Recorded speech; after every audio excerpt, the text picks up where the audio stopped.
अध्याय 3 जिम्मेदारी उठाना।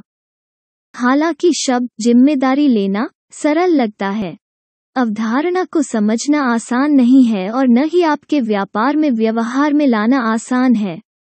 हम सभी ने शब्दों को सुना है और हमारे जीवन में कई बार जिम्मेदारी लेने की आवश्यकता का सामना करना पड़ा है कि यह समझना आसान है कि हम जानते हैं कि वाक्यांश का क्या अर्थ है। अपने व्यापार में जिम्मेदारी लेना और सफलता के उपयुक्त सिद्धांतों को सीखना अटूट रूप से जुड़ा हुआ है। आपको अपने अस्तित्व के हर तंतु के साथ यह समझना होगा कि एक व्यापारी के रूप में आपकी सफलता के लिए आप किस तरह से हैं और जिम्मेदार नहीं हैं। तभी आप उन विशेषताओं को अपना सकते हैं जो आपको उन चुनिंदा व्यापारियों के समूह में शामिल होने की अनुमति देंगी जो बाजारों में लगातार सफल रहे हैं। अध्याय 1 के अंत में मैंने अपने भविष्य के प्रक्षेपण में कदम रखने का विचार पेश किया। दूसरे शब्दों में, जिस लगातार सफल ट्रेडर को आप बनना चाहते हैं वो अभी अस्तित्व में नहीं है।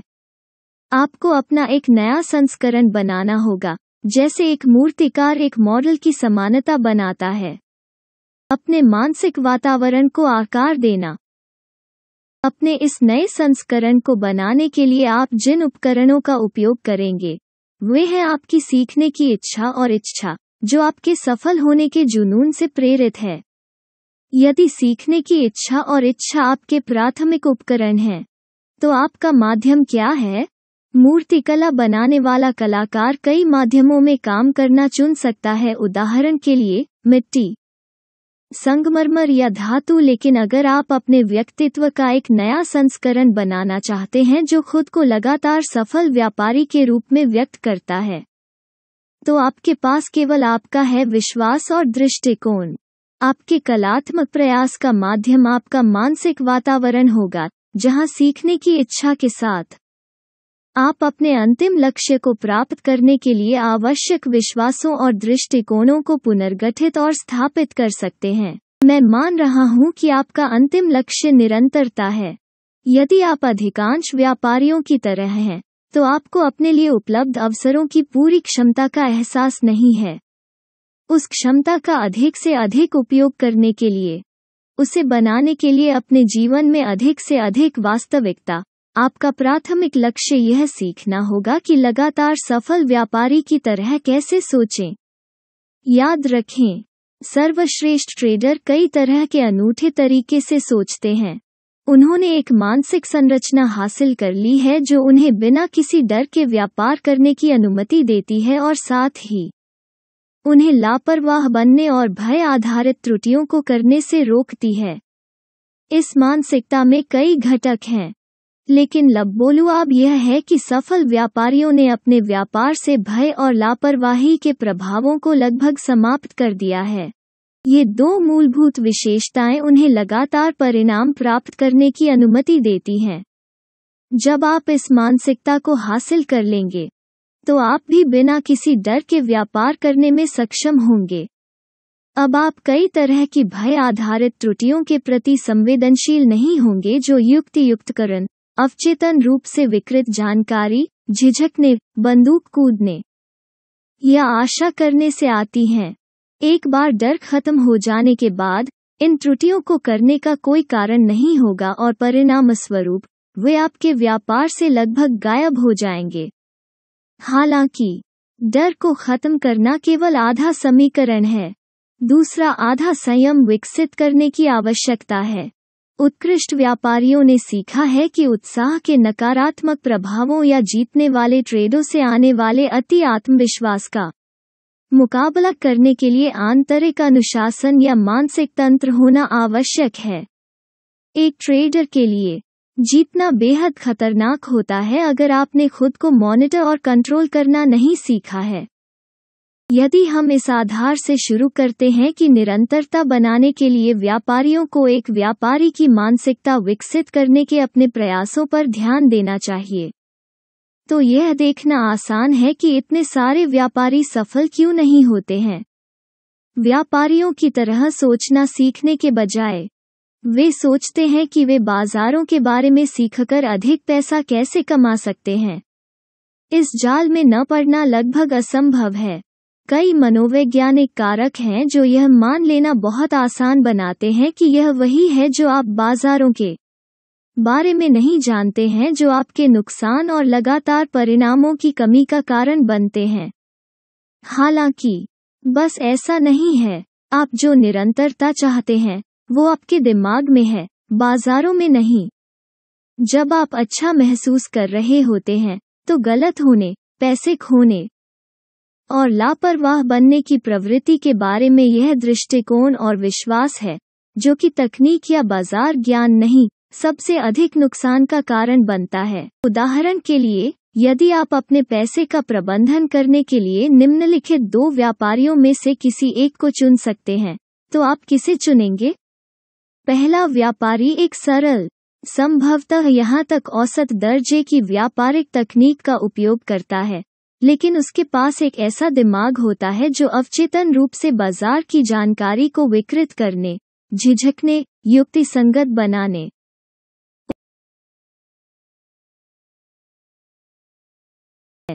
दूसरा व्यापारी एक अभूतपूर्व विश्लेषक है, लेकिन अभी भी उन विशिष्ट आशंकाओं से बाहर काम कर रहा है जो उसे उन सभी मनोवैज्ञानिक विकृतियों के प्रति संवेदनशील बनाते हैं जिनसे दूसरा व्यापारी मुक्त है। सही चुनाव स्पष्ट होना चाहिए। पहला व्यापारी आपके पैसे से कहीं बेहतर परिणाम प्राप्त करने वाला है, मनोवृत्ति विश्लेषण या तकनीक की तुलना में बेहतर समग्र परिणाम देती है। बेशक आदर्श स्थिति दोनों के लिए है, लेकिन आपको वास्तव में दोनों की आवश्यकता नहीं है, क्योंकि यदि आपके पास सही रवैया है, सही मानसिकता है, तो व्यापार के बारे में बाकी सब कुछ अपेक्षाकृत आसान, यहाँ तक कि सरल और निश्चित रूप से एक बहुत अधिक मज़ा। मुझे पता है कि आप में से कुछ के लिए यह विश्वास करना मुश्किल हो सकता है, या यहाँ तक परेशान करने वाला भी हो सकता है, खासकर यदि आप बाजार के बारे में सब कुछ सीखने के लिए वर्षों से संघर्ष कर रहे हैं। दिलचस्प बात यह है कि अधिकांश व्यापारी अपने करियर में किसी भी अन्य समय की तुलना में पहली बार व्यापार शुरू करने के तरीके के करीब हैं। बहुत से लोग शामिल निहित खतरों की एक बहुत ही अवास्तविक अवधारणा के साथ व्यापार करना शुरू करते हैं। यह विशेष रूप से सच है यदि उनका पहला व्यापार विजेता है।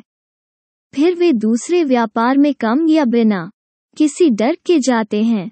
यदि वो व्यापार एक विजेता है, तो वे अगले व्यापार में और भी कम चिंता के साथ जाते हैं कि अन्यथा नुकसान की अस्वीकार्य संभावना क्या होगी। प्रत्येक बात की जीत उन्हें आश्वस्त करती है कि डरने की कोई बात नहीं है और यह व्यापार पैसा बनाने का सबसे आसान संभव तरीका है। डर की यह कमी मन की एक लापरवाह स्थिति में तब्दील हो जाती है। मन की स्थिति के समान कई महान एथलीट जोन के रूप में वर्णन करते हैं। यदि आपको कभी किसी खेल में क्षेत्र का अनुभव करने का अवसर मिला है, तो आप जानते हैं कि यह एक मन की स्थिति है जिसमें बिल्कुल कोई डर नहीं होता है और आप सहज रूप से कार्य करते हैं और प्रतिक्रिया करते हैं। आप विकल्पों का वजन नहीं करते हैं या परिणामों पर विचार नहीं करते हैं या स्वयं अनुमान नहीं लगाते हैं। आप पल में हैं और बस कर रहे हैं। आप जो कुछ भी करते हैं वो ठीक वैसा ही होता है जैसा करने की आवश्यकता होती है।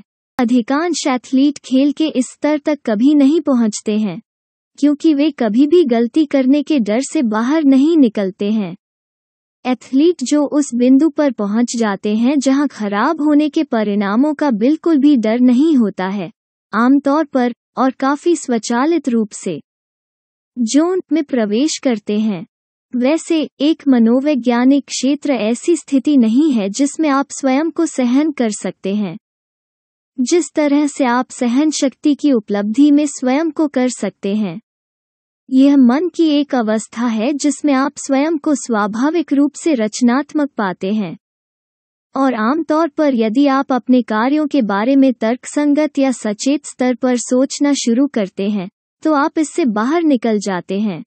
भले ही आप अपने आप को एक क्षेत्र में मजबूर नहीं कर सकते हैं या नहीं कर सकते हैं।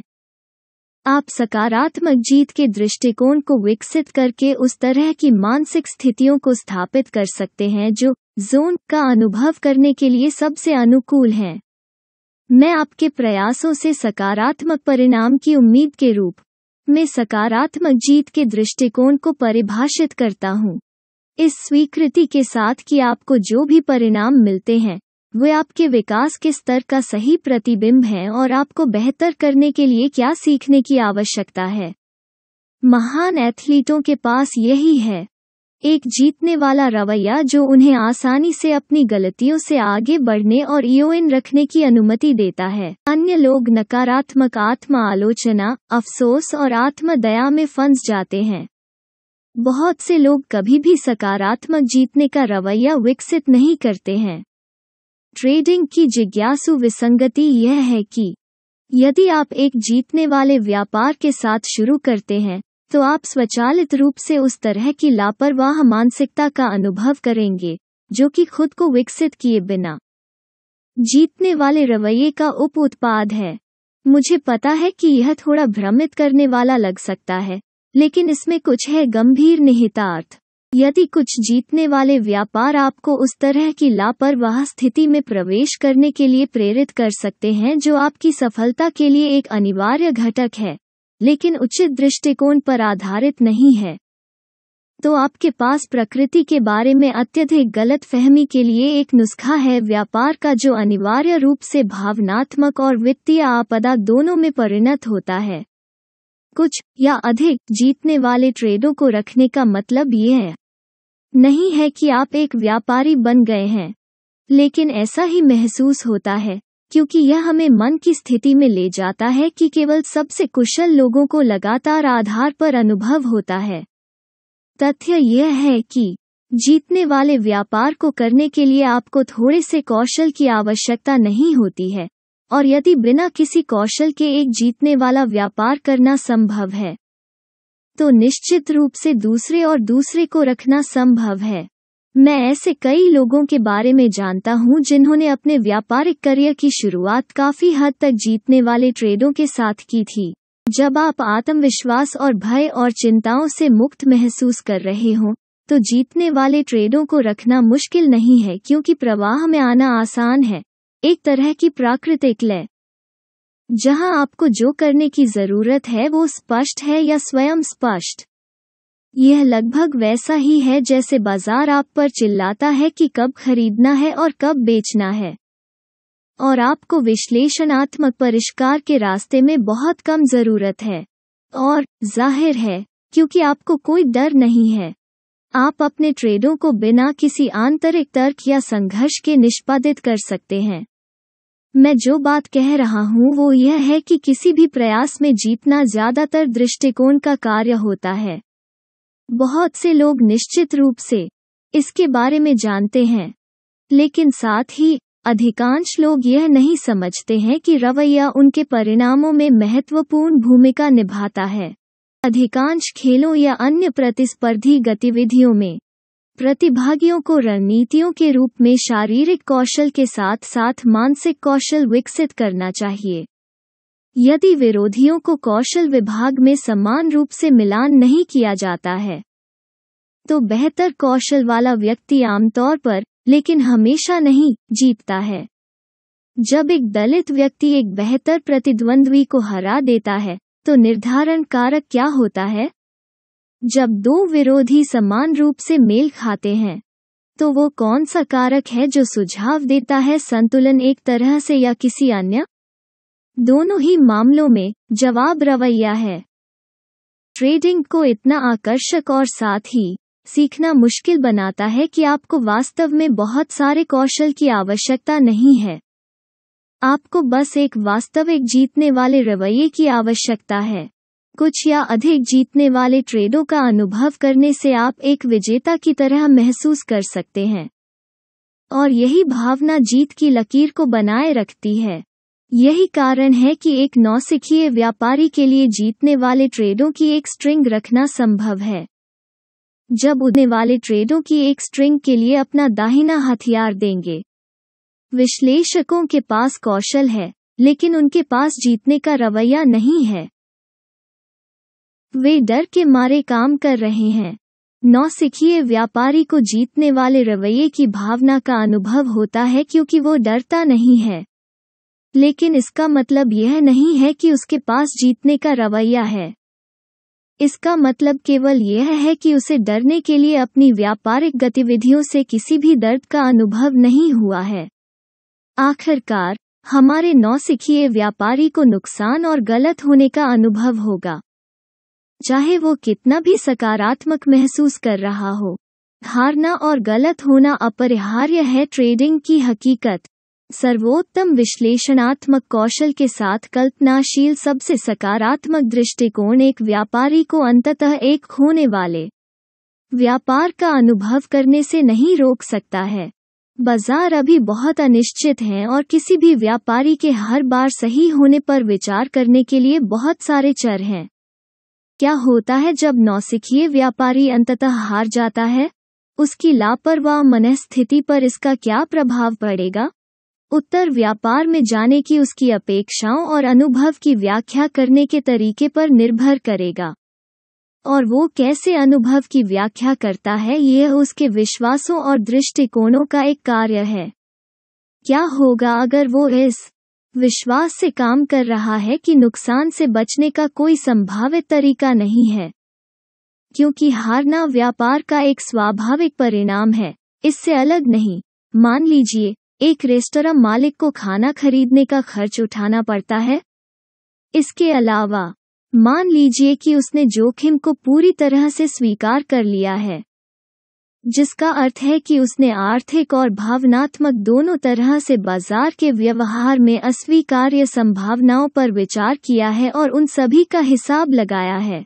इन विश्वासों और अपेक्षाओं के साथ, यह संभावना नहीं है कि वो अपने रवैये में गिरावट का अनुभव करेगा और बस अगले व्यापार पर जाएगा।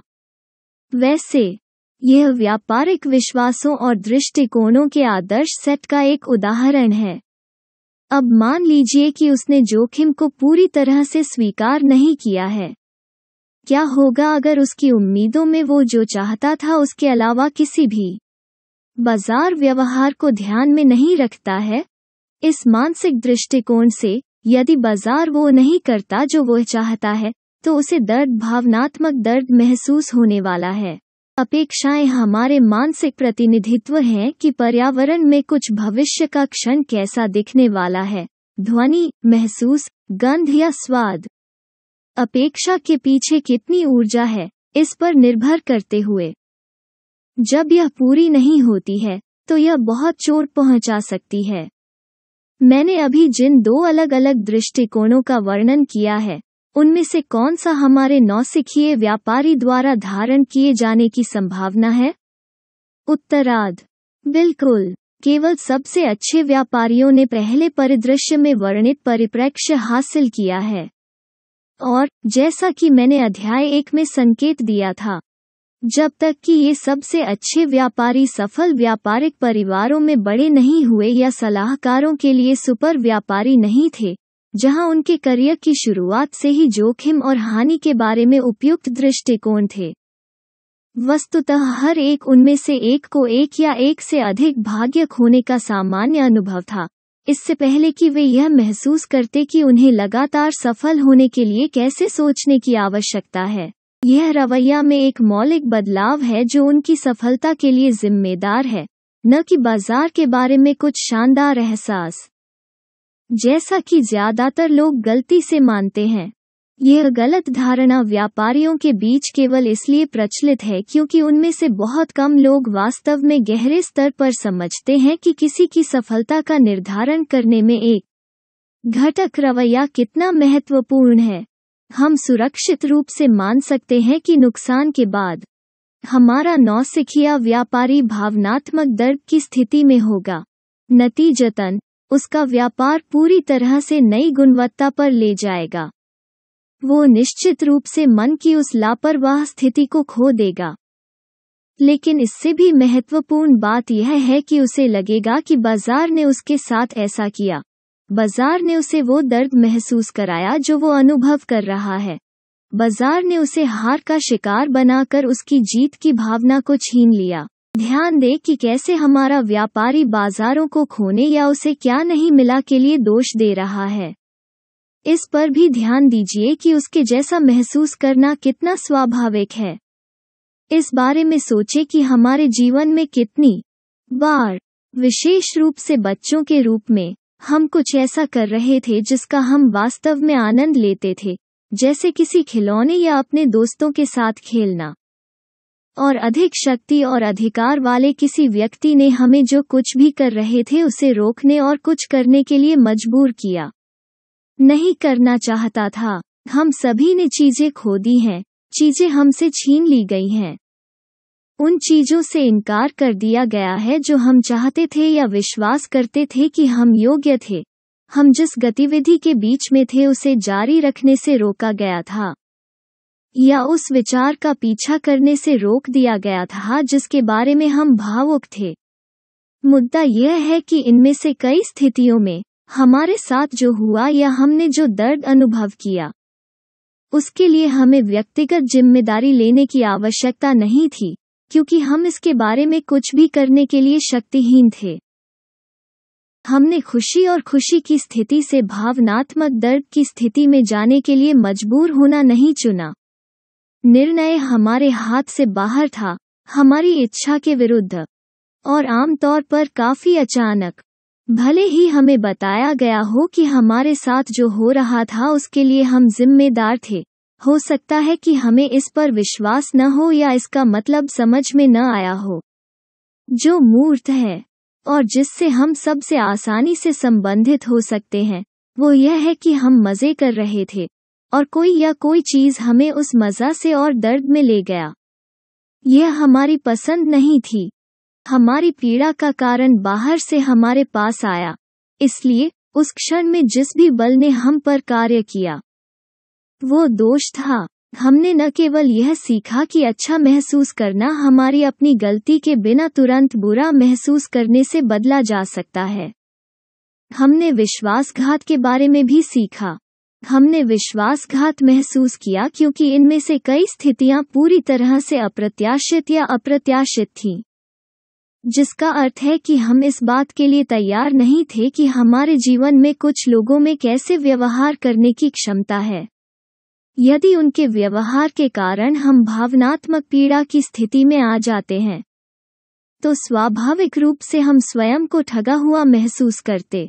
एक साइड नोट के रूप में, मुझे लगता है कि यह कहना महत्वपूर्ण है कि हमारे कई अतीत भावनात्मक रूप से दर्दनाक अनुभव अच्छे माता पिता का परिणाम थे। खिलौना ले लो और बच्चा उस भावनात्मक दर्द को व्यक्त करने के लिए रोएगा जो वो अनुभव कर रहा है, और अगर हम एक बहुत छोटे या अपरिपक्व बच्चे के साथ व्यवहार कर रहे हैं, तो पूरी संभावना है कि वो कुछ भी उचित नहीं सुनेगा जो हम कहते हैं कि वो उस खिलौने के साथ क्यों नहीं खेल सकता है। लेकिन एक ही समय में बहुत से लोग अपरिपक्व और अनुचित माता पिता से पैदा होते हैं, या भावनात्मक रूप से परेशान शिक्षकों, प्रशिक्षकों और कर्मचारियों का सामना करते हैं, जो अवचेतन रूप से या जानबूझकर अपनी व्यक्तिगत समस्याओं को किसी ऐसे व्यक्ति पर थोपते हैं जिसे वे कम शक्ति के रूप में देखते हैं।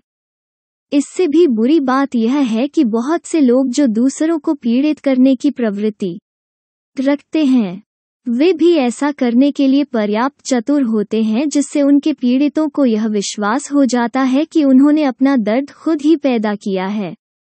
किसी भी मामले में, चाहे हमारे दर्दनाक अनुभव प्रेम के कार्य का परिणाम हो या जानबूझकर किए गए हों, यह हम में से प्रत्येक को अपने लिए निर्धारित करना होगा। लबोलुआब यह है कि वयस्कों के रूप में, जब हम एक व्यापारिक मोड में आते हैं, तो हमें यह महसूस नहीं होता है कि खुशी से दर्द में तात्कालिक बदलाव को जोड़ना कितना स्वाभाविक है, जिसे हम अक्सर अनुभव करते हैं, जो कि खुशी से दर्द में एक ही तात्कालिक बदलाव वाले बच्चों के रूप में होता है। ऐसा तब होता है जब हम व्यापार करते हैं।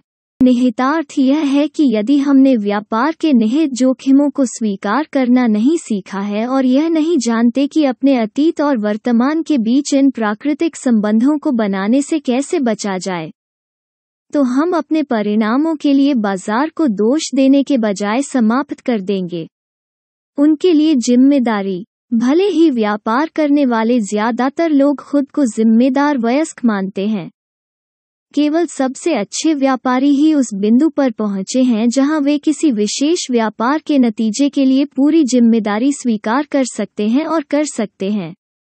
हर कोई किसी न किसी हद तक यह मानता है कि वे जिम्मेदारी ले रहे हैं, लेकिन हकीकत यह है कि वे चाहते हैं कि बाजार उनके लिए यह करे।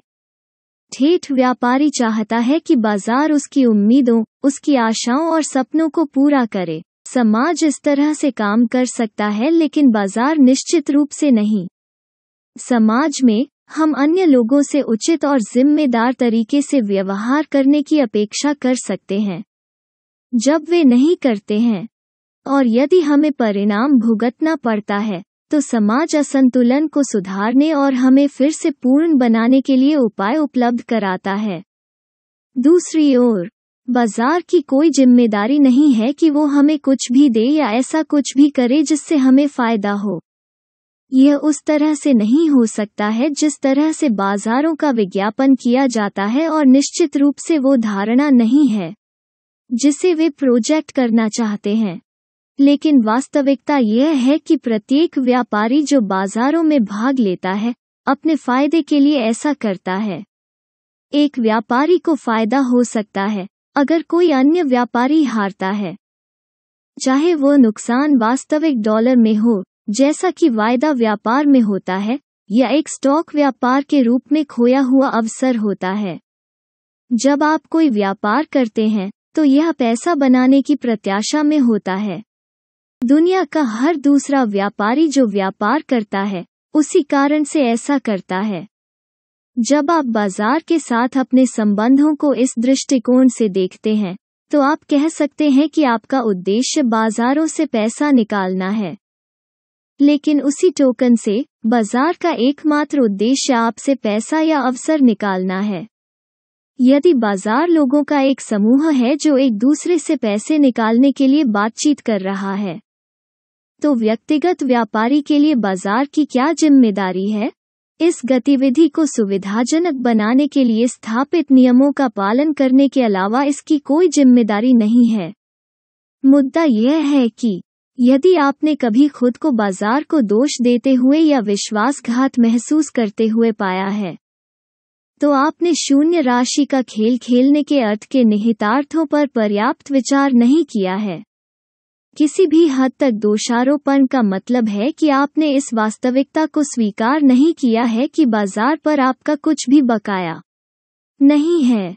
चाहे आप कुछ भी चाहते हो या सोचते हो, या आप अपने व्यापार में कितना भी प्रयास करते हो, बाजार में विनिमय के विशिष्ट सामाजिक मूल्य चलन में नहीं आते हैं। यदि आप इसे नहीं समझते हैं और आप जिन सामाजिक मानदंडों के साथ बड़े हुए हैं और बाजार के काम करने के तरीके के बीच मतभेदों को सुलझाने का कोई तरीका ढूंढते हैं, तो आप बाजार पर अपनी आशाओं, सपनों और इच्छाओं को प्रोजेक्ट करना जारी रखेंगे, यह मानते हुए कि यह करने जा रहा है कुछ तुम्हारे लिए। जब ऐसा नहीं होता है तो आप क्रोधित, निराश, भावनात्मक रूप से व्याकुल और विश्वासघात महसूस करेंगे। जिम्मेदारी लेने का अर्थ है अपनी पहचान के सबसे गहरे हिस्से में स्वीकार करना और स्वीकार करना कि आप बाजार नहीं, एक व्यापारी के रूप में आपकी सफलता या विफलता के लिए पूरी तरह से जिम्मेदार हैं।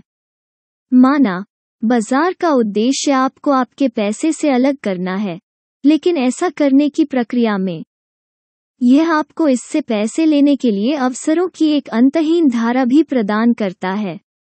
जब कीमतों में उतार चढ़ाव होता है तो वो आंदोलन उस समय सभी के सामूहिक कार्यों का प्रतिनिधित्व करता है। बाजार अपने बारे में जानकारी भी उत्पन्न करता है और व्यापार में प्रवेश करना और बाहर निकलना बेहद आसान बनाता है। व्यक्तिगत दृष्टिकोण से मूल्य आंदोलन, सूचना और ट्रेडों में प्रवेश करने और बाहर निकलने की क्षमता कुछ देखने और जो आप समझते हैं उस पर कार्य करने के अवसरों का प्रतिनिधित्व करते हैं। प्रत्येक क्षण के दौरान बाजार खुले होते हैं। आपके पास एक पोजीशन में प्रवेश करने, एक पोजीशन को हल्का करने, किसी पोजीशन में जोड़ने या किसी पोजीशन से बाहर निकलने का अवसर होता है। लाभ लेने या कम से कम अपने नुकसान में कटौती करके खुद को समृद्ध करने के ये सभी अवसर हैं। मुझे एक प्रश्न करने दो, क्या आप कुछ अन्य व्यापारियों की अपेक्षाओं, आशाओं, सपनों और इच्छाओं को पूरा करने के लिए जिम्मेदार महसूस करते हैं? बेशक आप नहीं। पूछना भी बेतुका लगता है। हालांकि अगर आप कभी खुद को बाजार को दोष देते हुए और ठगा हुआ महसूस करते हुए पाते हैं, तो अनिवार्य रूप से आप यही कर रहे हैं। आप बाजार में भाग लेने वाले सभी लोगों की सामूहिक कार्रवाइयों की अपेक्षा कर रहे हैं ताकि बाजार को इस तरह से कार्य किया जा सके जो आपको वो देता है जो आप चाहते हैं। आपको अपने लिए सीखना होगा कि आप बाजारों से जो चाहते हैं उसे कैसे प्राप्त करें। इस सीखने की प्रक्रिया में पहला बड़ा कदम पूर्ण जिम्मेदारी लेना है। जिम्मेदारी लेने का अर्थ यह विश्वास करना है कि आपके सभी परिणाम स्वनिर्मित हैं, कि आपके परिणाम बाजार की जानकारी की आपकी व्याख्याओं, आपके द्वारा लिए गए निर्णयों और परिणाम स्वरूप आपके द्वारा की जाने वाली कार्रवाइयों पर आधारित हैं। पूरी जिम्मेदारी से कम कुछ भी लेना दो प्रमुख मनोवैज्ञानिक बाधाओं को स्थापित करता है जो आपकी सफलता को अवरुद्ध कर देगा। सबसे पहले, आप बाजार के साथ एक प्रतिकूल संबंध स्थापित करेंगे जो आपको स्थिर से बाहर ले जाता है अवसरों का प्रवाह। दूसरा, आप अपने आप को यह विश्वास करने के लिए गुमराह करेंगे कि आपकी व्यापारिक समस्याओं और सफलता की कमी को बाजार विश्लेषण के माध्यम से ठीक किया जा सकता है। आइए पहली बाधा पर विचार करें। जब आप आपको पैसे देने या अपने नुकसान को कम करने के लिए बाजार पर किसी भी तरह की जिम्मेदारी पेश करते हैं, तो बाजार आसानी से एक विरोधी या दुश्मन की गुणवत्ता को ले सकता है। धारणा, जब आप बाजार से कुछ अलग करने की उम्मीद करते थे जो उसने किया था, आपको दर्द, क्रोध, आक्रोश और शक्तिहीनता की उसी बचपन की भावनाओं में ले जाएगा जो हम सभी ने महसूस किया जब किसी ने हमसे कुछ छीन लिया, नहीं दिया हम जो चाहते थे, या हमें वो नहीं करने देंगे जो हम चाहते थे। कोई भी वंचित महसूस करना पसंद नहीं करता है, खासकर यदि हम मानते हैं कि हम जो चाहते हैं उसे प्राप्त करने से हमें खुशी होगी। इनमें से प्रत्येक स्थिति में कुछ या हमारे बाहर के किसी व्यक्ति ने हमें किसी विशेष तरीके से खुद को व्यक्त करने से रोका। दूसरे शब्दों में, कोई बाहरी शक्ति हमारी इच्छाओं और अपेक्षाओं की आंतरिक शक्ति के विरुद्ध कार्य कर रही थी। नतीजतन, बाजार को बाहरी ताकत की शक्ति सौंपना स्वाभाविक लगता है जो या तो देता है या लेता है। लेकिन इस तथ्य पर विचार करें कि बाजार अपनी जानकारी को तटस्थ दृष्टिकोण से प्रस्तुत करता है। इसका मतलब है कि बाजार नहीं जानता कि आप क्या चाहते हैं या उम्मीद करते हैं, न ही यह परवाह करता है, जब तक कि निश्चित रूप से आप उस तरह की स्थिति का व्यापार नहीं करते हैं जो कीमतों पर एक बड़ा प्रभाव डाल सकता है।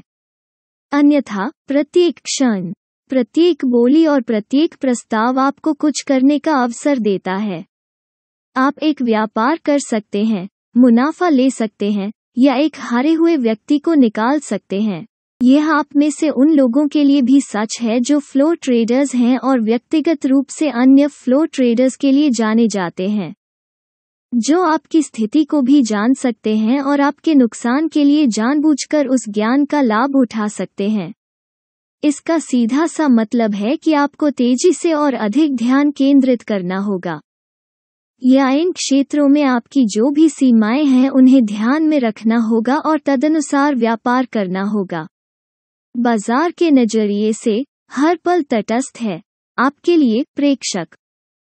हर पल और मूल्य परिवर्तन का अर्थ हो सकता है, लेकिन ये अर्थ कहाँ मौजूद हैं? अर्थ आपके द्वारा सीखी गई बातों पर आधारित होते हैं और आपके दिमाग में मौजूद होते हैं, बाजार में नहीं। बाजार अर्थ को संलग्न नहीं करता है या अपने बारे में जानकारी की व्याख्या नहीं करता है।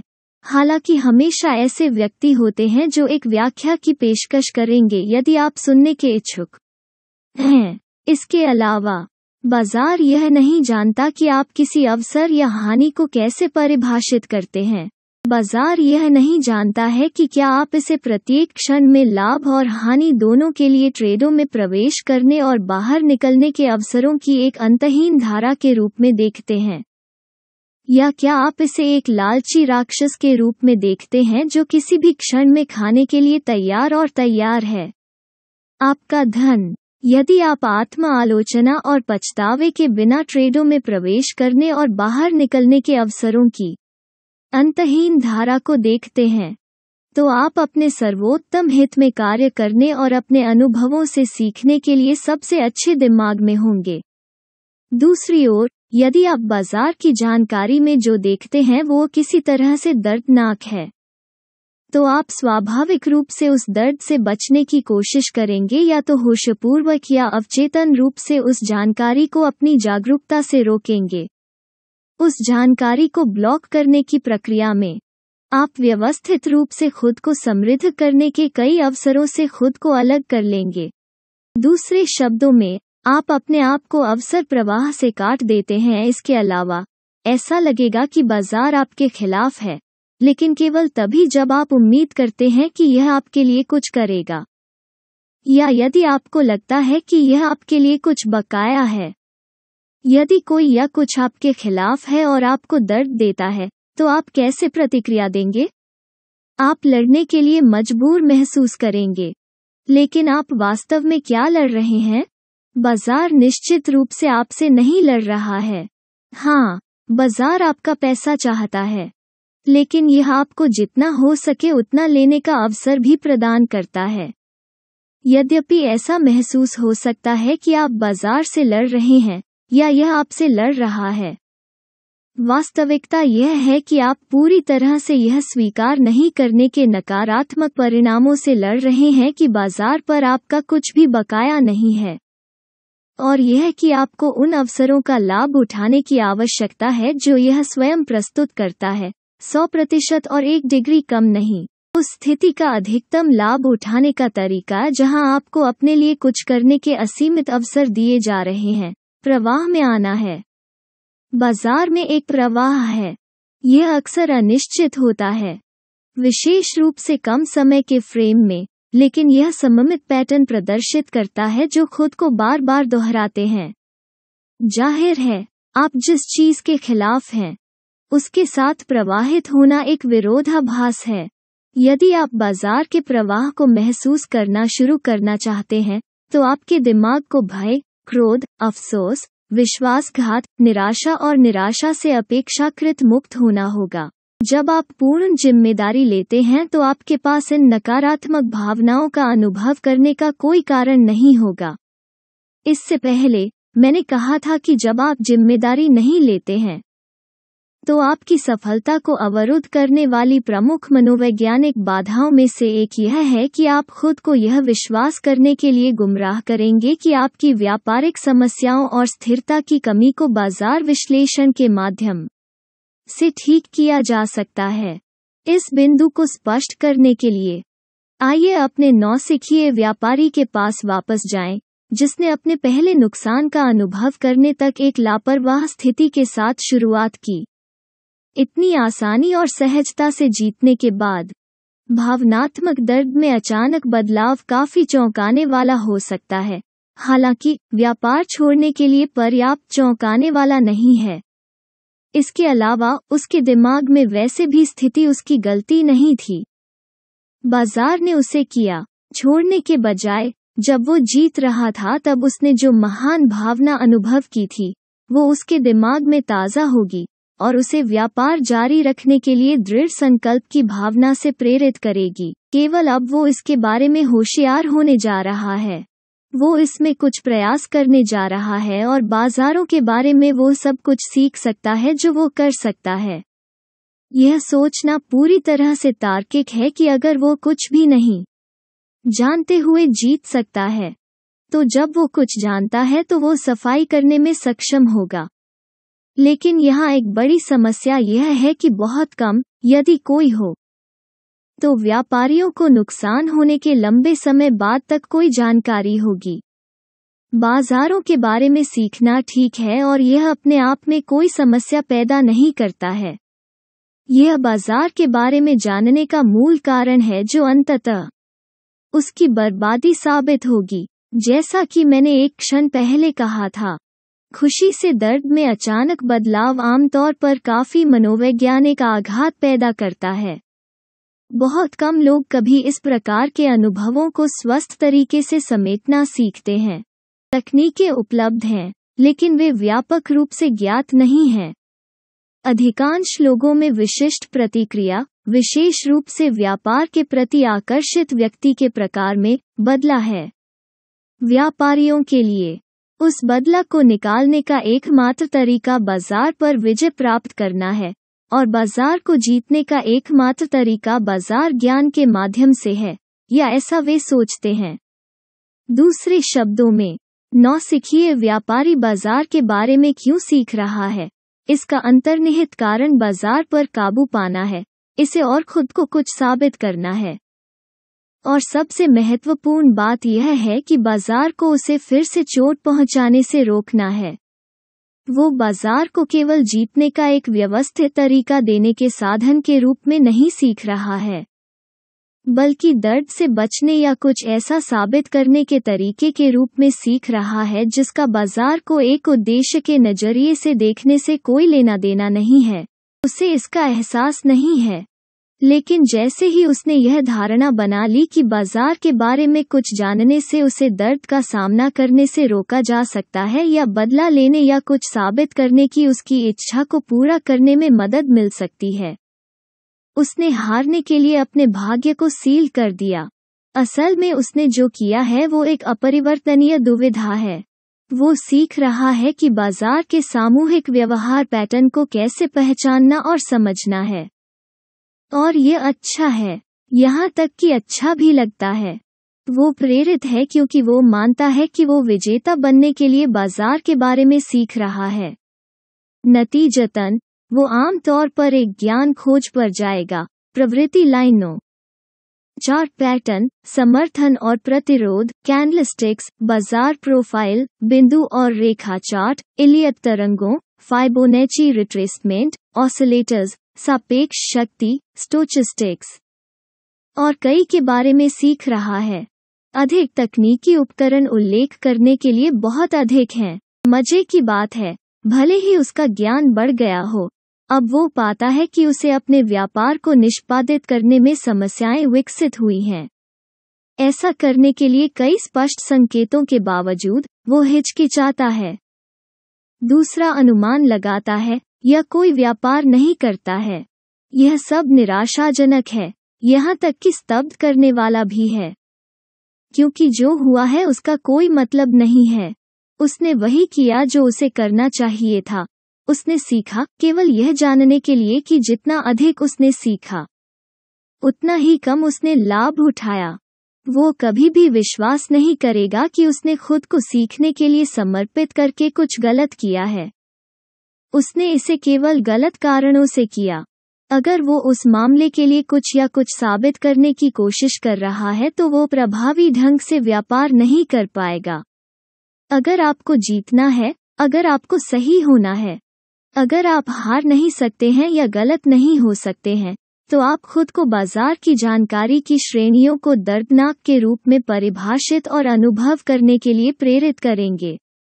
दूसरे शब्दों में, आप बाजार से उत्पन्न होने वाली किसी भी जानकारी को दर्दनाक के रूप में देखेंगे जो कि आपको खुश करने के विरोध में है।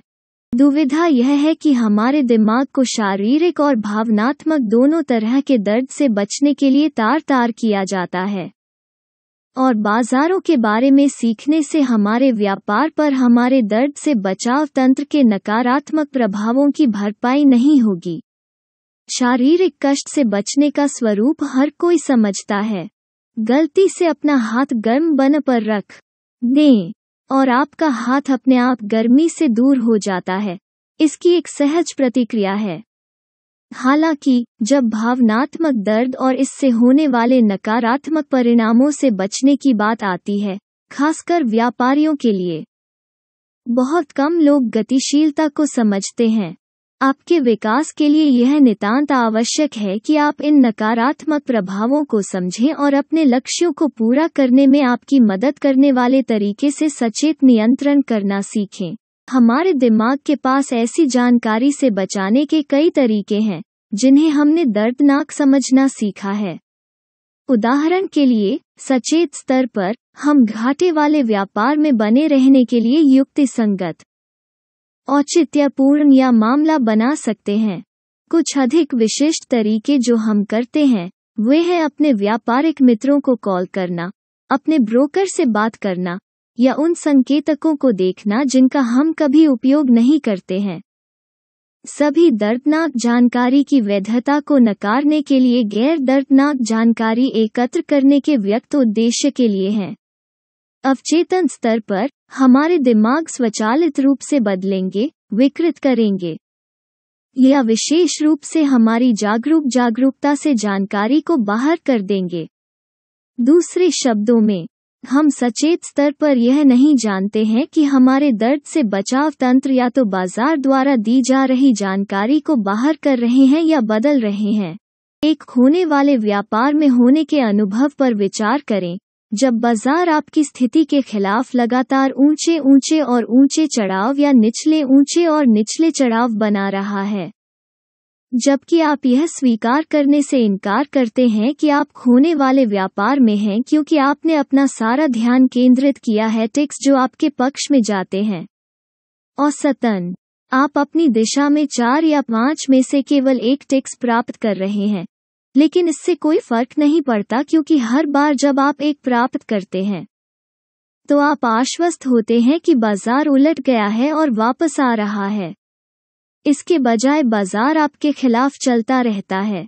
कुछ बिंदु पर नुकसान का डॉलर मूल्य इतना अधिक हो जाता है कि इसे अस्वीकार नहीं किया जा सकता है और आप अंततः व्यापार से बाहर निकल जाते हैं।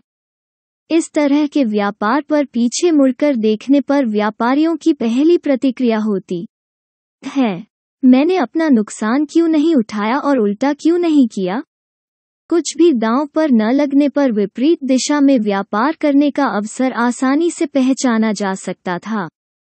लेकिन जब हम व्यापार में थे तब हम इस अवसर के लिए अंधे हो गए थे, क्योंकि उस समय यह संकेत देने वाली जानकारी को एक अवसर के रूप में परिभाषित किया गया था, इसलिए हमने इसे अपनी जागरूकता से अवरुद्ध कर दिया।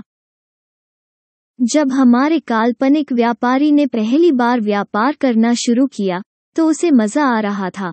वो मन की एक लापरवाह स्थिति में था। उनके पास कोई व्यक्तिगत एजेंडा नहीं था और साबित करने के लिए कुछ भी नहीं था। जब तक वो जीत रहा था, उसने अपने ट्रेडों को आइए देखते हैं क्या होगा के नजरिए से रखा। जितना अधिक वो जीता, उतना ही कम उसने कभी हारने की संभावना पर विचार किया। जब वो अंत में हार गया, तो वो शायद मन की स्थिति में था जहां उसने कम से कम इसकी उम्मीद की थी। यह मानने के बजाय कि उसके दर्द का कारण उसकी गलत अपेक्षा थी कि बाजार को क्या करना चाहिए या क्या नहीं करना चाहिए। उसने बाजार को दोषी ठहराया और संकल्प लिया कि बाजार का ज्ञान प्राप्त करके वो ऐसे अनुभवों को पुनरावृत्ति से रोक सकता है। दूसरे शब्दों में, उन्होंने नुकसान से बचकर दर्द को रोकने के लिए लापरवाह से अपने दृष्टिकोण में एक नाटकीय बदलाव किया। समस्या यह है कि नुकसान से बचकर दर्द को रोकना संभव नहीं है। बाजार व्यवहार पैटर्न उत्पन्न करता है और पैटर्न खुद को दोहराते हैं, लेकिन हर बार नहीं। तो फिर खोने या गलत होने से बचने का कोई संभावित तरीका नहीं है। हमारे व्यापारी को इन व्यापारिक वास्तविकताओं का एहसास नहीं होगा, क्योंकि उसे 2 सम्मोहक ताकतों द्वारा आगे बढ़ाया जा रहा है। एक, वो सख्त रूप से जीत की भावना को वापस लेना चाहता है, और 2, वो अपने द्वारा प्राप्त किए जा रहे सभी बाजार ज्ञान के बारे में बेहद उत्साहित है। वो जो नहीं जानता वो यह है कि अपने उत्साह के बावजूद, जब वो एक लापरवाह मन की स्थिति से बचने और सोचने के तरीके में चला गया, तो वो सकारात्मक से नकारात्मक दृष्टिकोण में स्थानांतरित हो गया। वो अब केवल जीतने पर ध्यान केंद्रित नहीं कर रहा है। बल्कि इस बात पर भी ध्यान केंद्रित कर रहा है कि बाजार को उसे फिर से चोट पहुंचाने से रोककर वो दर्द से कैसे बच सकता है। इस तरह का नकारात्मक दृष्टिकोण टेनिस खिलाड़ी या गोल्फर से अलग नहीं है, जो गलती न करने की कोशिश करने पर केंद्रित है। जितना अधिक वो गलती नहीं करने की कोशिश करता है, उतनी ही अधिक गलतियां करता है। हालांकि खेल में इस तरह की सोच को पहचानना बहुत आसान है, क्योंकि किसी के ध्यान और किसी के परिणामों के बीच एक अधिक असहनीय संबंध है। व्यापार के साथ बाजार डेटा और व्यवहार में नए संबंधों की खोज से उत्पन्न होने वाली सकारात्मक भावनाओं के परिणामस्वरूप कनेक्शन को अस्पष्ट और पहचानना अधिक कठिन हो सकता है। चूंकि वो अच्छा महसूस कर रहा है, इसलिए कुछ भी गलत होने पर संदेह करने का कोई कारण नहीं है, सिवाय इसके कि जिस हद तक उसका ध्यान दर्द से बचने की ओर है। वो वही डिग्री है जिसके द्वारा वो वही अनुभव पैदा करेगा जिससे वो बचने की कोशिश कर रहा है। दूसरे शब्दों में, उसे जितना अधिक जीतना होगा और न हारना होगा। किसी भी जानकारी के लिए उसकी सहनशीलता उतनी ही कम होगी जो यह संकेत दे सकती है कि उसे वो नहीं मिल रहा है जो वो चाहता है। जितनी अधिक जानकारी उसके पास अवरुद्ध करने की क्षमता होगी, उतना ही कम वो अपने सर्वोत्तम हित में कार्य करने के अवसर को समझ पाएगा। केवल दर्द से बचने के लिए बाजारों के बारे में अधिक से अधिक सीखना उसकी समस्याओं को बढ़ा देगा, क्योंकि जितना अधिक वो सीखता है, उतना ही वो स्वाभाविक रूप से बाजारों से अपेक्षा करता है। जब बाजार अपना काम नहीं करता है तो यह और अधिक दर्दनाक हो जाता है। उसने अनजाने में एक दुष्चक्र बना लिया है, जहां जितना अधिक वो सीखता है, उतना ही अधिक दुर्बल होता जाता है। वो जितना अधिक दुर्बल होता जाता है, उतना ही वो सीखने के लिए विवश होता जाता है। यह चक्र तब तक जारी रहेगा जब तक कि वो या तो घृणा में व्यापार करना छोड़ देता है या यह पहचान लेता है कि उसकी व्यापारिक समस्याओं का मूल कारण उसका दृष्टिकोण है, न कि बाजार के ज्ञान की कमी। विजेता, हारने वाले, बूमर्स और बस्टर्स। अधिकांश व्यापारियों को या तो तौलिया फेंकने या अपनी सफलता के सही स्रोत का पता लगाने में कुछ समय लगता है। इस बीच कुछ व्यापारी व्यापार के बारे में पर्याप्त अधिकार प्राप्त करने का प्रबंधन करते हैं, जो कि इस में प्रवेश करने के लिए है, आमतौर पर उछाल और हलचल चक्र के रूप में जाना जाता है। नौसिखिए व्यापारी के उदाहरण से आप में से कुछ लोगों ने जो अनुमान लगाया होगा, उसके विपरीत हर किसी का स्वाभाविक रूप से नकारात्मक रवैया नहीं होता है और इसलिए वह लगातार हारने के लिए अभिशप्त होता है। हाँ, यह सच है कि कुछ व्यापारी लगातार हारते हैं, अक्सर जब तक वे सब कुछ खो देते हैं या व्यापार छोड़ देते हैं, क्योंकि वे और अधिक भावनात्मक दर्द बर्दाश्त नहीं कर सकते। हालांकि ऐसे कई व्यापारी भी हैं जो बाजार के दृढ़ छात्र हैं और व्यापार में जाने के लिए पर्याप्त रूप से जीतने का रवैया रखते हैं, ताकि कई कठिनाइयों के बावजूद वे अंततः पैसा बनाना सीख सकें। लेकिन, और मैं इस पर जोर देना चाहता हूँ, वे सीखते हैं कि कैसे सीमित आधार पर ही पैसा कमाना है। उन्होंने अभी तक यह नहीं सीखा है कि उत्साह के नकारात्मक प्रभावों का मुकाबला कैसे किया जाए या आत्म तोड़फोड़ की क्षमता की भरपाई कैसे की जाए। उत्साह और आत्म तोड़फोड़ दो शक्तिशाली मनोवैज्ञानिक शक्तियां हैं, जिनका आपकी निचली रेखा पर अत्यधिक नकारात्मक प्रभाव पड़ेगा। लेकिन जब तक आप जीतना शुरू नहीं करते हैं या लगातार जीतना शुरू नहीं करते हैं, तब तक आपको खुद से चिंता करने की कोई ताकत नहीं है, और यह एक बड़ी समस्या है। जब आप जीत रहे होते हैं, तो आप कम से कम अपने आप को किसी भी संभावित समस्या से चिंतित होने की संभावना रखते हैं, विशेष रूप से कुछ ऐसा जो उत्साह के रूप में अच्छा लगता है। उत्साह की प्राथमिक विशेषताओं में से एक यह है कि यह सर्वोच्च आत्मविश्वास की भावना पैदा करता है, जहां कुछ भी गलत होने की संभावना लगभग अकल्पनीय है। इसके विपरीत, आत्म तोड़फोड़ के परिणामस्वरूप होने वाली त्रुटियों की जड़ें किसी भी संख्या में संघर्षों में होती हैं, जो व्यापारियों के पास पैसे के योग्य या जीतने के योग्य होते हैं। यह तब होता है जब आप जीत रहे होते हैं कि आप गलती करने, ओवरट्रेडिंग करने, बहुत बड़ी स्थिति में आने, अपने नियमों का उल्लंघन करने या आम तौर पर काम करने के लिए अति संवेदनशील होते हैं, जैसे कि आपके व्यवहार पर कोई विवेकपूर्ण सीमा आवश्यक नहीं है। आप इस सोच की चरम सीमा तक भी जा सकते हैं कि आप बाजार हैं। हालांकि बाजार शायद ही कभी सहमत होता है, और जब वो असहमत होता है तो आपको चोट लगती है। नुकसान और भावनात्मक दर्द आमतौर पर महत्वपूर्ण होते हैं। आप एक उछाल का अनुभव करेंगे, जिसके बाद अपरिहार्य हलचल होगी। यदि मैं व्यापारियों को उनके द्वारा प्राप्त परिणामों के आधार पर वर्गीकृत करता, तो मैं उन्हें 3 व्यापक श्रेणियों में रखता। सबसे छोटा समूह, शायद सक्रिय व्यापारियों के 10% से भी कम, लगातार विजेता हैं। अपेक्षाकृत मामूली गिरावट के साथ उनके पास लगातार बढ़ती इक्विटी वक्र है। वे जो गिरावट का अनुभव करते हैं, वे सामान्य नुकसान के प्रकार हैं जो किसी भी व्यापारिक पद्धति या सिस्टम को होता है। उन्होंने न केवल पैसा कमाना सीख लिया है, बल्कि वे अब उन मनोवैज्ञानिक ताकतों के प्रति संवेदनशील नहीं हैं जो उछाल और बस्ट चक्र का कारण बनती हैं। अगला समूह, जिसमें 30 से 40% सक्रिय व्यापारी शामिल हैं, लगातार हारे हुए हैं। उनके इक्विटी वक्र लगातार विजेताओं के वक्रों की दर्पण छवियां हैं, लेकिन विपरीत दिशा में कभी कभी विजेता के साथ कई खोने वाले ट्रेड। भले ही वे कितने समय से व्यापार कर रहे हों, इसके बारे में बहुत कुछ है जो उन्होंने नहीं सीखा है। उन्हें या तो व्यापार की प्रकृति के बारे में भ्रम होता है या वे इसके आदी हो जाते हैं, जिससे उनके लिए विजेता बनना लगभग असंभव हो जाता है। सबसे बड़ा समूह, शेष 40 से 50% सक्रिय व्यापारी उछाल और राहत हैं। उन्होंने पैसा कमाना सीख लिया है, लेकिन उन्होंने यह नहीं सीखा है कि उनके द्वारा किए गए पैसे को बनाए रखने के लिए व्यापारिक कौशल का एक पूरा शरीर है जिसे महारत हासिल करना है। नतीजतन, उनके इक्विटी वक्र आमतौर पर रोलर कोस्टर सवारी की तरह दिखते हैं, एक अच्छी, स्थिर सहमति के साथ एक तेज ड्रॉ ऑफ में, फिर एक और अच्छी स्थिर सहमति एक और खड़ी ड्रॉ ऑफ में। रोलर कोस्टर चक्र चालू और चालू रहता है।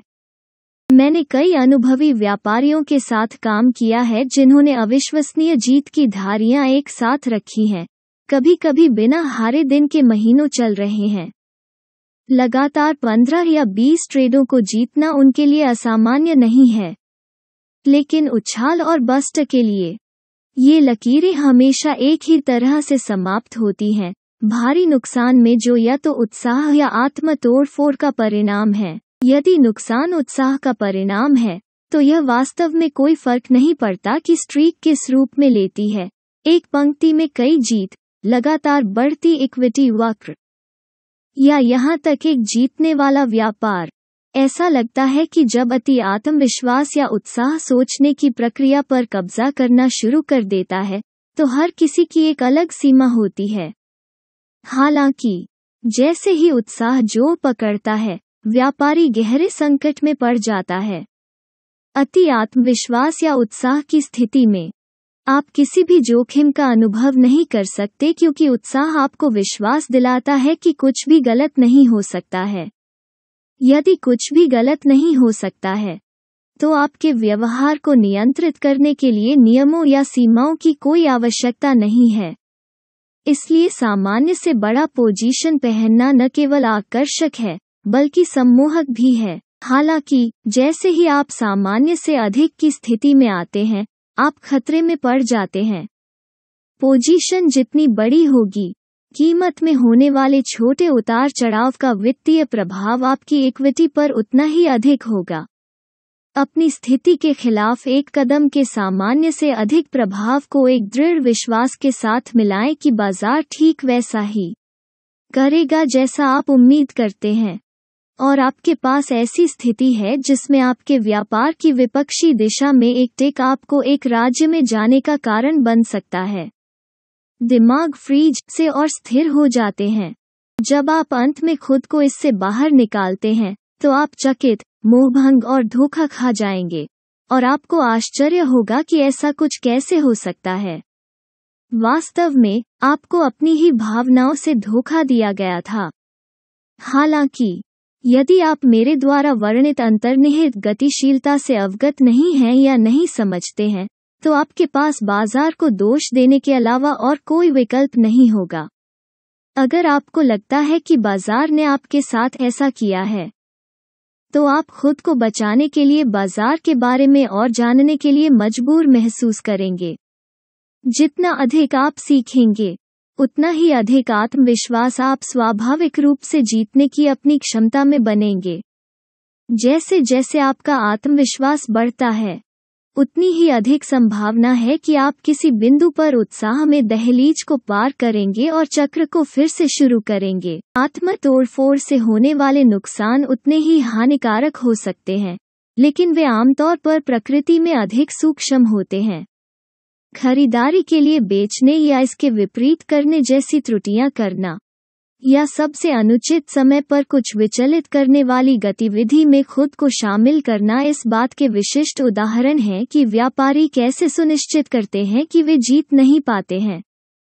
कोई जीतना क्यों नहीं चाहेगा? यह वास्तव में कोई सवाल नहीं है कि कोई क्या चाहता है, क्योंकि मेरा मानना कि सभी व्यापारी जीतना चाहते हैं। फिर भी जीत को लेकर अक्सर विवाद होते रहते हैं। कभी कभी ये संघर्ष इतने शक्तिशाली होते हैं कि हम पाते हैं कि हमारा व्यवहार हम जो चाहते हैं उसके सीधे विरोध में है। ये संघर्ष धार्मिक पालन पोषण, कार्य नीति या कुछ प्रकार के बचपन के आघात से उत्पन्न हो सकते हैं। यदि ये संघर्ष मौजूद हैं, तो इसका मतलब है कि आपका मानसिक वातावरण आपके लक्ष्यों के साथ पूरी तरह से मेल नहीं खाता है। दूसरे शब्दों में, आपके सभी भाग समान परिणाम के लिए बहस नहीं करेंगे। इसलिए आप यह नहीं मान सकते कि आपके पास अपने आप को असीमित राशि देने की क्षमता सिर्फ इसलिए है क्योंकि आपने व्यापार करना सीख लिया है और पैसा लेने के लिए है। प्रमुख ब्रोकरेज फर्मों में से एक में एक वायदा दलाल ने एक बार टिप्पणी की थी कि जब उसके ग्राहकों की बात आती है, तो वो इस आदर्श वाक्य से रहता है कि सभी कमोडिटी व्यापारी टर्मिनल हैं, और जब तक वे चले जाते हैं तब तक उन्हें खुश रखना उनका काम है। यह बात उन्होंने खुलकर कही, लेकिन उनके इस बयान में काफी सच्चाई है। जाहिर है, अगर आप जितना पैसा कमाते हैं उससे ज्यादा खो देते हैं, तो आप जीवित नहीं रह सकते। जो कम स्पष्ट है और सफल होने के रहस्यों में से एक यह है कि यदि आप जीत जाते हैं, तो आप अभी भी टर्मिनल हो सकते हैं। अर्थात, यदि आप जीत जाते हैं और आपने आत्मविश्वास और संयम के बीच एक स्वस्थ संतुलन बनाना नहीं सीखा है, या आपने स्वयं को नष्ट करने की किसी भी क्षमता को पहचानना और क्षतिपूर्ति करना नहीं सीखा है, तो आप जल्द या बाद में हार जाएंगे। यदि आप बूम एंड बस्ट चक्र में उन लोगों में से हैं, तो इस पर विचार करें। यदि आप हर खोने वाले व्यापार को फिर से कर सकते हैं जो किसी त्रुटि या लापरवाही का परिणाम था, तो अब आपके पास कितना पैसा होगा? इनके आधार पर परिकलित परिणाम, आपका इक्विटी वक्र कैसा दिखेगा? मुझे यकीन है कि आप में से कई लोग लगातार विजेताओं की श्रेणी में आएंगे। अब इस बारे में सोचें कि जब आपके नुकसान हुए तो आपने कैसे प्रतिक्रिया दी। क्या आपने उनकी पूरी जिम्मेदारी संभाली? क्या आपने यह पहचानने की कोशिश की कि आप अपना दृष्टिकोण या व्यवहार कैसे बदल सकते हैं? या क्या आपने बाजार की ओर देखा और आश्चर्य किया कि ऐसी चीज को दोबारा होने से रोकने के लिए आप इसके बारे में क्या सीख सकते हैं? जाहिर है, बाजार का आपकी लापरवाही की क्षमता से कोई लेना देना नहीं है, और न ही पैसे के योग्य होने के बारे में कुछ आंतरिक संघर्ष के परिणामस्वरूप आपके द्वारा की गई त्रुटियों से इसका कोई लेना देना है। व्यापारियों के लिए प्रभावी ढंग से आत्मसात करने के लिए शायद सबसे कठिन अवधारणाओं में से एक यह है कि बाजार आपके दृष्टिकोण या मन की स्थिति का निर्माण नहीं करता है। यह केवल एक दर्पण के रूप में कार्य करता है जो आपके अंदर क्या है यह दर्शाता है। यदि आप आश्वस्त हैं, तो ऐसा इसलिए नहीं है क्योंकि बाजार आपको ऐसा महसूस करा रहा है। ऐसा इसलिए है क्योंकि आपके विश्वास और दृष्टिकोण इस तरह से संरेखित हैं जो आपको एक अनुभव में आगे बढ़ने, परिणाम की जिम्मेदारी लेने और उपलब्ध कराई गई अंतर्दृष्टि को निकालने की अनुमति देता है। आप अपने आत्मविश्वास की स्थिति को केवल इसलिए बनाए रखते हैं क्योंकि आप लगातार सीख रहे हैं।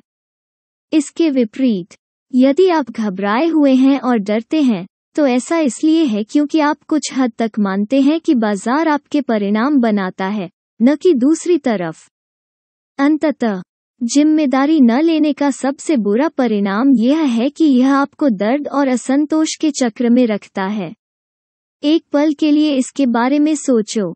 यदि आप अपने परिणामों के लिए जिम्मेदार नहीं हैं, तो आप मान सकते हैं कि आपके लिए सीखने के लिए कुछ भी नहीं है, और आप जैसे हैं वैसे ही रह सकते हैं। आप नहीं बढ़ेंगे और आप नहीं बदलेंगे। नतीजतन, आप घटनाओं को ठीक उसी तरह से देखेंगे, और इसलिए उसी तरह से उनका जवाब देंगे, और वही असंतोषजनक परिणाम प्राप्त करेंगे। या आप यह भी मान सकते हैं कि आपकी समस्याओं का समाधान अधिक बाजार ज्ञान प्राप्त करना है। सीखना हमेशा पुण्य होता है, लेकिन इस मामले में यदि आप अपने दृष्टिकोण और दृष्टिकोण की जिम्मेदारी नहीं लेते हैं, तो इसे महसूस किए बिना आप जोखिम लेने की जिम्मेदारी से बचने के लिए अपने ज्ञान का उपयोग करेंगे। इस प्रक्रिया में आप अंततः उन अजीब चीजों का निर्माण करते हैं जिनसे आप बचने की कोशिश कर रहे हैं, जिससे आप दर्द और असंतोष के चक्र में फंस जाते हैं। हालांकि आप जो चाहते थे और जो नहीं मिला, उसके लिए बाजार को दोष देने से प्राप्त होने वाला एक ठोस लाभ है। आप अपनी खुद की कठोर आत्म आलोचना से अस्थायी रूप से खुद को ढाल सकते हैं। मैं अस्थायी रूप से कहता हूँ, क्योंकि जब आप जिम्मेदारी बदलते हैं, तो आप अनुभव से सीखने के लिए जो कुछ भी जरूरी है उससे खुद को काट लेते हैं। जीतने वाले रवैये की हमारी परिभाषा को याद रखें। इस स्वीकृति के साथ आपके प्रयासों की सकारात्मक अपेक्षा कि आपको जो भी परिणाम मिलते हैं, वे आपके विकास के स्तर का सही प्रतिबिंब हैं और आपको बेहतर करने के लिए क्या सीखने की आवश्यकता है। यदि आप अपने आप को पीटने के परिणामस्वरूप होने वाली दर्दनाक भावनाओं को रोकने के लिए दोष को स्थानांतरित करते हैं, तो आपने घाव पर एक संक्रमित बैंड-एड डाल दिया है। आप सोच सकते हैं कि आपने समस्या का समाधान कर लिया है, लेकिन समस्या बाद में फिर से सामने आने वाली है, पहले से भी बदतर। यह केवल इसलिए है क्योंकि आपने ऐसा कुछ भी नहीं सीखा है जिससे आपकी भूमि बना सके व्याख्याएं जिसके परिणामस्वरूप अधिक संतोषजनक अनुभव होगा। क्या आपने कभी सोचा है कि टेबल पर पैसा छोड़ना अक्सर नुकसान उठाने से ज्यादा दर्दनाक क्यों होता है? जब हम हारते हैं, तो ऐसे कई तरीके हैं जिनसे हम दोष को बाजार में स्थानांतरित कर सकते हैं और जिम्मेदारी स्वीकार नहीं कर सकते हैं। लेकिन जब हम टेबल पर पैसा छोड़ देते हैं, तो हम बाजार को दोष नहीं दे सकते। बाजार ने कुछ नहीं किया, लेकिन हमें वही दिया जो हम चाहते थे, लेकिन किसी भी कारण से हम अवसर पर उचित रूप से कार्य करने में सक्षम नहीं थे। दूसरे शब्दों में, दर्द को दूर करने का कोई तरीका नहीं है। बाजार क्या करता है या क्या नहीं करता है, इसके लिए आप जिम्मेदार नहीं हैं। लेकिन आप अपनी व्यापारिक गतिविधियों के परिणामस्वरूप होने वाली हर चीज के लिए जिम्मेदार हैं। आपने जो सीखा है, उसके लिए आप जिम्मेदार हैं। साथ ही उन सभी चीजों के लिए भी जो आपने अभी तक नहीं सीखी हैं, जो आपके द्वारा खोजे जाने की प्रतीक्षा कर रही हैं। आपको सफल होने के लिए क्या चाहिए? यह जानने का सबसे कारगर तरीका है जीतने वाला रवैया विकसित करना। कई व्यापारियों के लिए समस्या यह है कि या तो उन्हें लगता है कि उनके पास पहले से ही एक है, जब वे नहीं करते हैं, या वे बाजार के विकास की उम्मीद करते हैं। उन्हें जीतने वाले ट्रेड देकर उनके लिए रवैया। आप अपने स्वयं के जीतने के रवैये को विकसित करने के लिए जिम्मेदार हैं। बाजार आपके लिए यह नहीं करने जा रहा है, और मैं जितना हो सकता है उतना जोरदार होना चाहता हूँ। यदि आपके पास एक की कमी है तो बाजार विश्लेषण की कोई भी राशि जीतने के दृष्टिकोण को विकसित करने के लिए क्षतिपूर्ति नहीं करेगी। बाजारों को समझने से आपको वो बढ़त मिलेगी जो आपको कुछ जीतने वाले ट्रेडों को बनाने के लिए चाहिए। लेकिन अगर आपके पास जीतने का रवैया नहीं है तो आपकी बढ़त आपको लगातार विजेता नहीं बनाएगी। निश्चित रूप से कोई यह तर्क दे सकता है कि कुछ व्यापारी हार जाते हैं क्योंकि वे बाजारों के बारे में पर्याप्त नहीं समझते हैं और इसलिए वे आमतौर पर गलत ट्रेडों को चुनते हैं। जैसा कि यह उचित लग सकता है, यह मेरा अनुभव रहा है कि खोने के दृष्टिकोण वाले व्यापारी गलत ट्रेडों को चुनते हैं, भले ही वे बाजारों के बारे में कितना भी जानते हों। किसी भी मामले में परिणाम समान होता है, वे हार जाते हैं। दूसरी ओर, जीतने की प्रवृत्ति वाले व्यापारी जो बाजारों के बारे में वस्तुतः कुछ भी नहीं जानते हैं, वे विजेताओं को चुन सकते हैं, और अगर वे बाजारों के बारे में बहुत कुछ जानते हैं तो वे और भी विजेता चुन सकते हैं। यदि आप बाजारों के अपने अनुभव को भयभीत से आत्मविश्वास में बदलना चाहते हैं, यदि आप अपने परिणामों को एक अनिश्चित इक्विटी वक्र से लगातार बढ़ते हुए बदलना चाहते हैं, तो पहला कदम जिम्मेदारी को स्वीकार करना और बाजार से आपको कुछ भी देने की उम्मीद करना बंद करना है। या तुम्हारे लिए कुछ भी करो। यदि आप इस बिंदु से आगे यह सब स्वयं करने का संकल्प लेते हैं, तो बाजार अब आपका प्रतिद्वंद्वी नहीं हो सकता है। यदि आप बाजार से लड़ना बंद कर देते हैं, जिसका अर्थ है कि आप खुद से लड़ना बंद कर देते हैं, तो आप इस बात से चकित होंगे कि आप कितनी जल्दी पहचान लेंगे कि आपको वास्तव में क्या सीखना है, और आप इसे कितनी जल्दी सीखेंगे। जिम्मेदारी लेना एक विजयी रवैये की आधारशिला है। अध्याय 3 का अंत।